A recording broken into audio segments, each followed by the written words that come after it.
दोस्तों नमस्कार। मैं अनुज आप सभी का स्वागत करता हूं शिवालिक ऑनलाइन क्लासेस में। दोस्तों इससे पहले जो वीडियो मैंने आपके साथ शेयर किया उसमें मैंने एचपी जेबीटी टेट 2019 का जो पेपर था उसमें जो सामान्य ज्ञान वाला पोर्शन आपके साथ डिस्कस किया।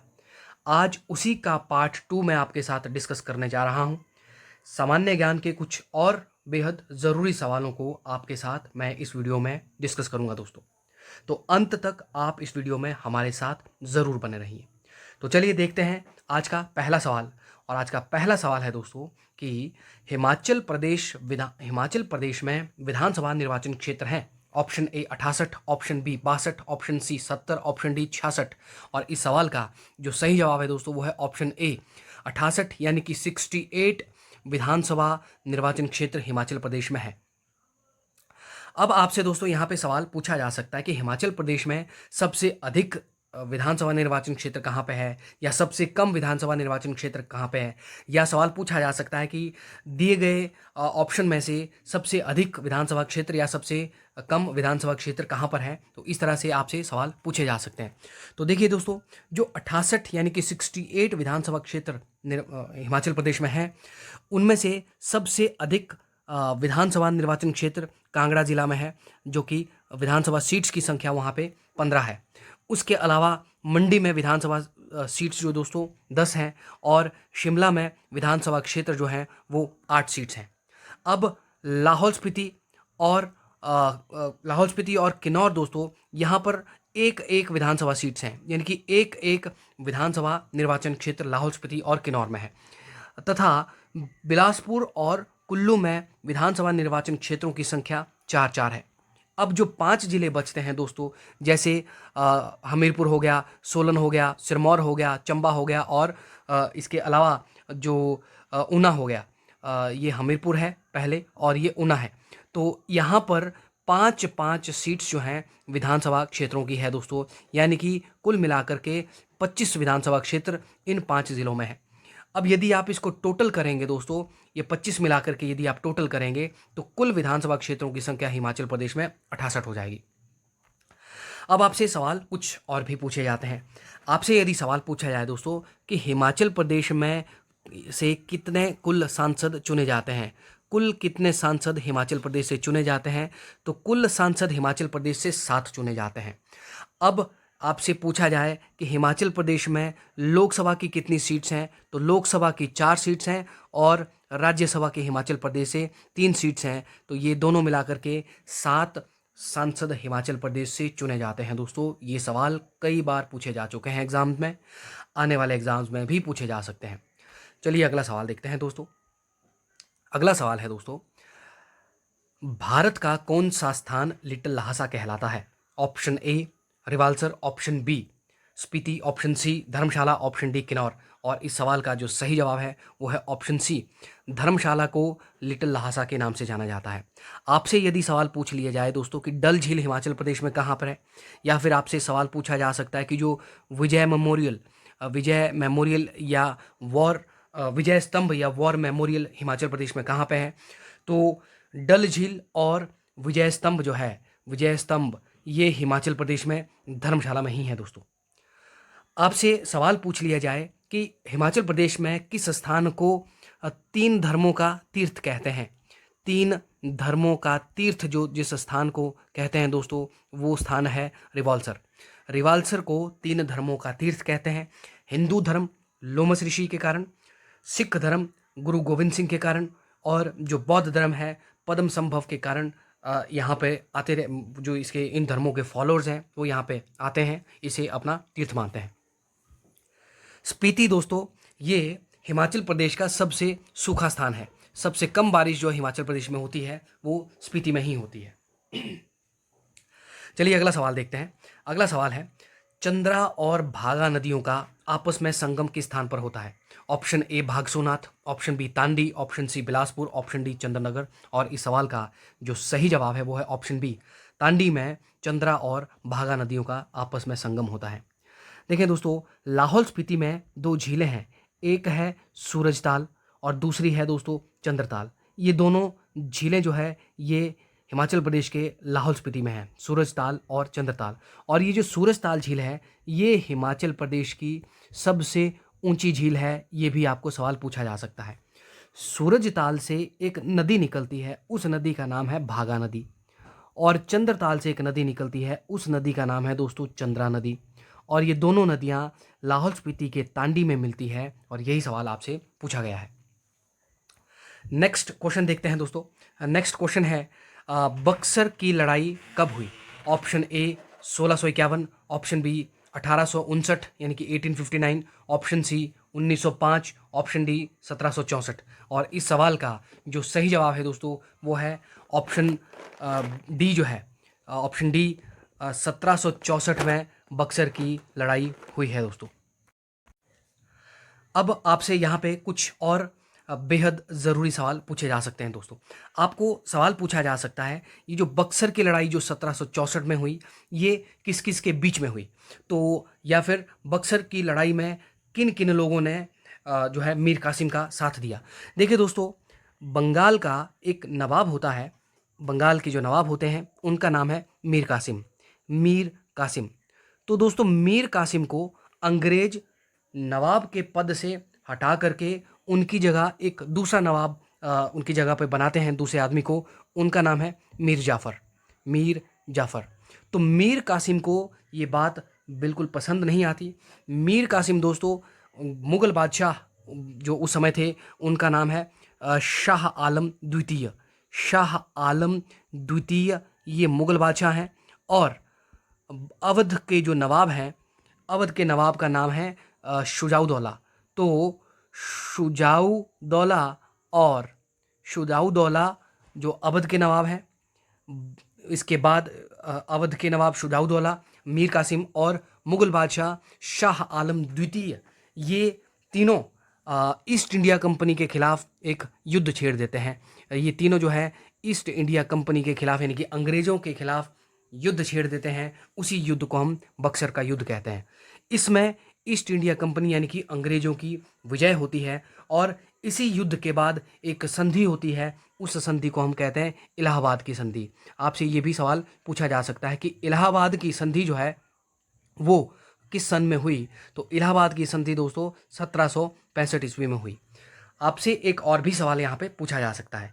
आपसे सवाल किया जा सकता है दोस्तों कि आपको सवाल पूछा जा सकता है कि ईस्ट इंडिया कंपनी के किस कमांडर ने बक्सर की लड़ाई में जो है ईस्ट इंडिया कंपनी के कमांडर कौन थे बक्सर के युद्ध के समय? तो बक्सर की लड़ाई के समय ईस्ट इंडिया कंपनी के जो कमांडर थे उनका नाम है दोस्तों हेक्टर मुनरो। ये सवाल आपसे एग्ज़ाम में पूछा जा सकता है। अब 1905 में दोस्तों 1905 में बंगाल का विभाजन हुआ, ये सवाल बहुत ज़रूरी है। बंगाल का विभाजन जो है ये लॉर्ड कर्जन ने 1905 में किया और इसे यदि आपसे पूछा जाए कि स्थगित कब किया गया तो 1911 में बंगाल के विभाजन को स्थगित किया गया। ये सवाल भी एग्ज़ाम में पूछा जाता है। नेक्स्ट क्वेश्चन देखते हैं। नेक्स्ट क्वेश्चन है सौरमंडल का सबसे गर्म ग्रह कौन सा है? ऑप्शन ए बुध ग्रह, option B Shukra, option C Brihaspati, option D Shani. और इस सवाल का जो सही जवाब है दोस्तों वो है ऑप्शन ए, माफ़ कीजिए ऑप्शन बी जो है शुक्र ग्रह को सौरमंडल का सबसे गर्म ग्रह कहते हैं। सौरमंडल में दोस्तों कुल 8 ग्रह हैं और उनमें से सबसे गर्म ग्रह जो है वो शुक्र ग्रह है। हालांकि सूर्य के नज़दीक जो ग्रह है सबसे वो बुध ग्रह है। बुध ग्रह सूर्य के सबसे नज़दीक सबसे छोटा ग्रह भी बुध ग्रह है और सूरज की परिक्रमा करने में सबसे कम समय जो लगाता है वो भी बुध ग्रह ही है। लेकिन सबसे गर्म ग्रह जो है शुक्र ग्रह है। ये सवाल आपसे पूछा जाता है। शुक्र ग्रह को दोस्तों हम सांझ का तारा भी कहते हैं या फिर भोर का तारा भी हम कहते हैं, सबसे चमकीला ग्रह भी हम कहते हैं, सौंदर्य का देवता कहते हैं, पृथ्वी की जुड़वा बहन कहते हैं। इस तरह के कुछ और सवालों को मैंने जो सामान्य ज्ञान के जो वीडियोस शेयर किए हैं उनमें डिस्कस किए हैं, सौरमंडल को उसमें डिस्कस किया है। आप चाहें तो अधिक जानकारी के लिए वो वीडियो भी देख सकते हैं। हालांकि एक और कुछ और सवाल जैसे आपसे पूछ लिया कि सबसे बड़ा ग्रह तो बृहस्पति, सबसे हल्का ग्रह शनि ग्रह। अब दोस्तों आपसे कुछ और सवाल किए जा सकते हैं। आपको यदि सवाल पूछा जाए कि जो क्षुद्र ग्रह हैं, क्षुद्र ग्रह किन 2 ग्रहों के बीच में परिक्रमा करते हैं, ये सवाल भी एग्जाम पॉइंट ऑफ व्यू से बहुत ज़रूरी है। तो जो क्षुद्र ग्रह दोस्तों ये मंगल ग्रह, मंगल और बृहस्पति के बीच में परिक्रमा करते रहते हैं? ये सवाल एग्जाम में पूछा जाता है। चलिए दोस्तों, अगला सवाल देखते हैं। अगला सवाल है कि भूकंप का मुख्य कारण है। ऑप्शन ए क्षरण, ऑप्शन बी निरावरण, ऑप्शन सी विवर्तनिक बल, ऑप्शन डी अपक्षयन। और इस सवाल का जो सही जवाब है दोस्तों वो है ऑप्शन सी विवर्तनिक बल, यानी कि जो टेक्टोनिक फोर्सेस हैं ये भूकंप का मुख्य कारण है। भूकंप को भी मैं सामान्य ज्ञान में अच्छे से डिस्कस कर चुका हूँ। आप हमारा जो एच का मुझे याद है, एच का एक वीडियो मैंने आपके साथ डिस्कस किया था जिसमें कि भूकंप को मैंने डिस्कस किया है। चलिए अगला सवाल देखते हैं दोस्तों।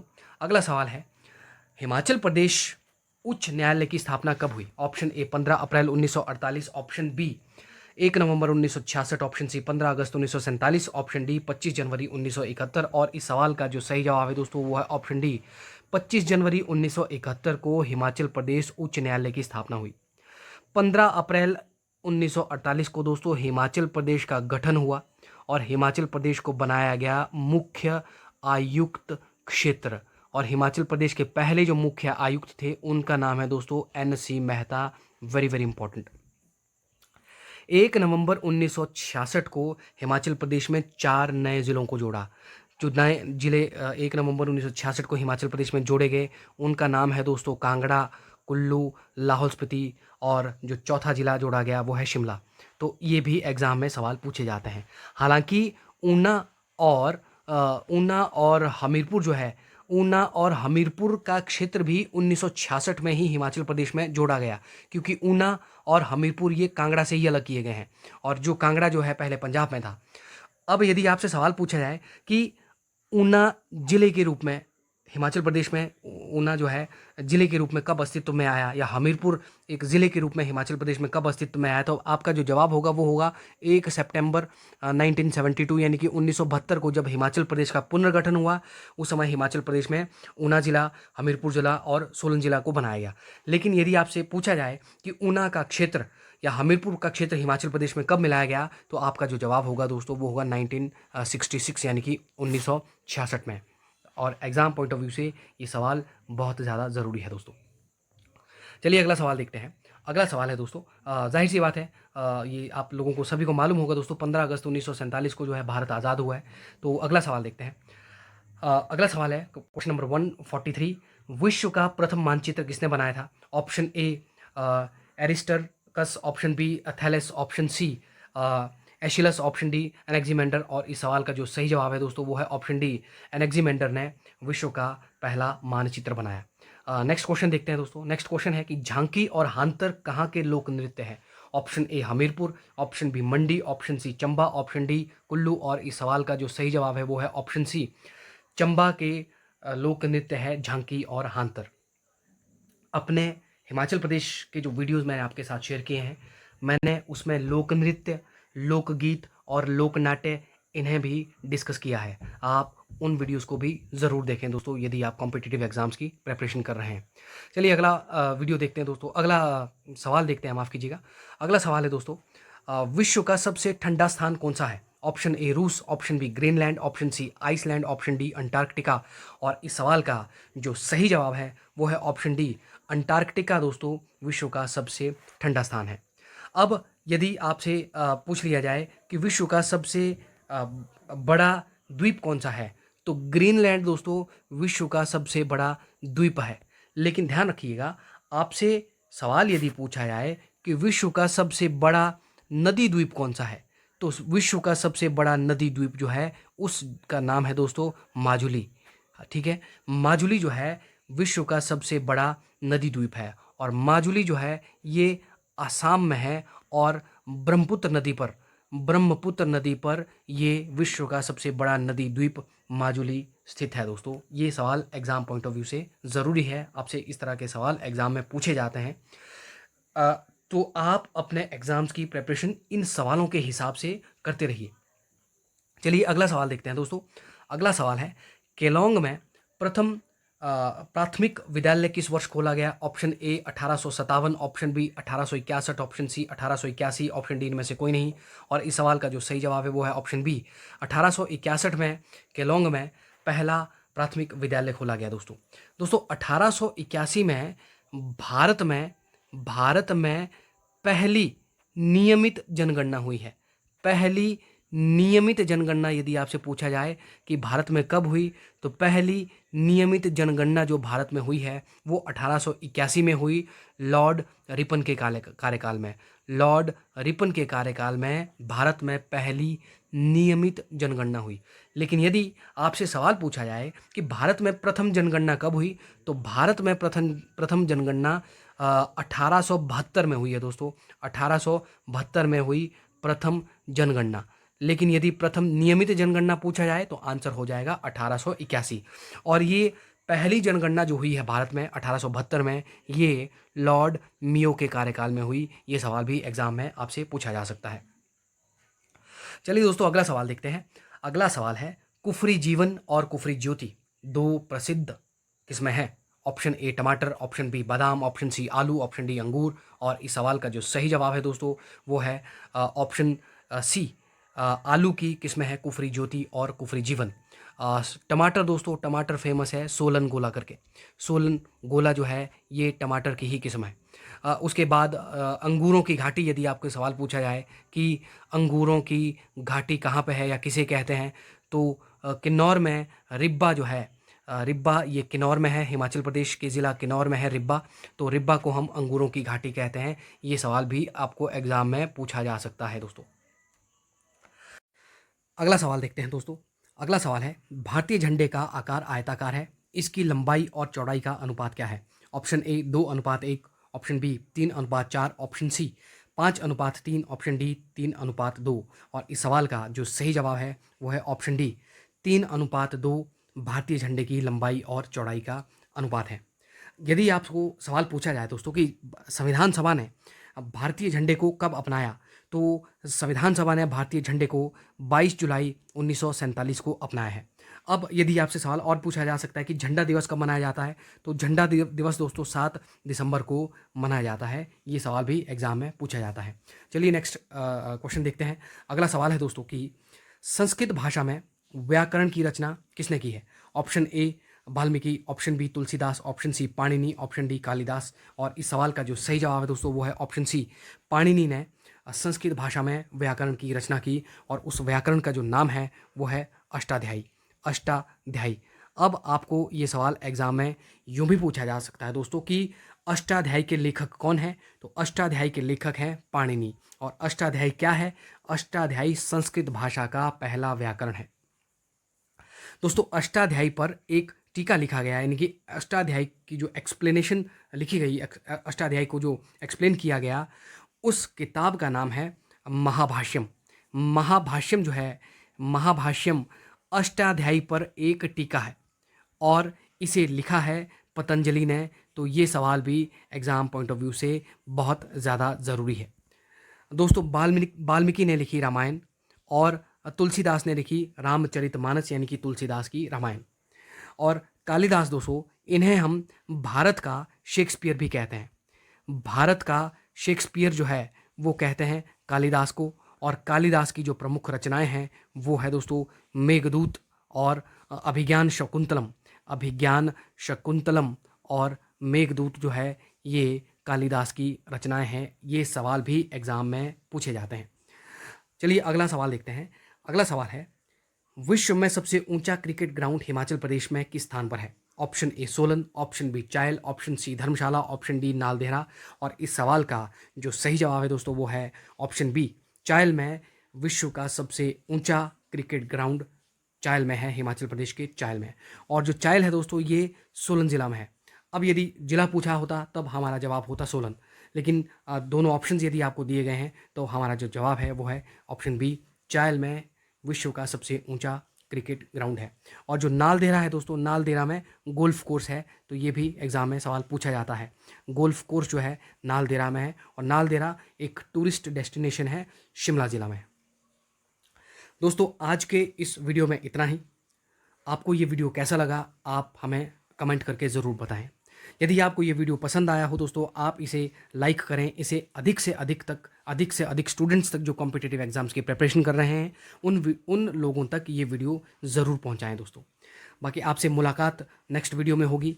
आपका ये वीडियो पूरा देखने के लिए बहुत बहुत धन्यवाद। हमसे जुड़ने के लिए धन्यवाद दोस्तों। यदि आपने अब तक हमारा चैनल सब्सक्राइब नहीं किया तो आप हमारा चैनल ज़रूर सब्सक्राइब करें। तो मुलाकात होगी नेक्स्ट वीडियो में। तब तक के लिए दोस्तों नमस्कार, जय हिंद, जय भारत।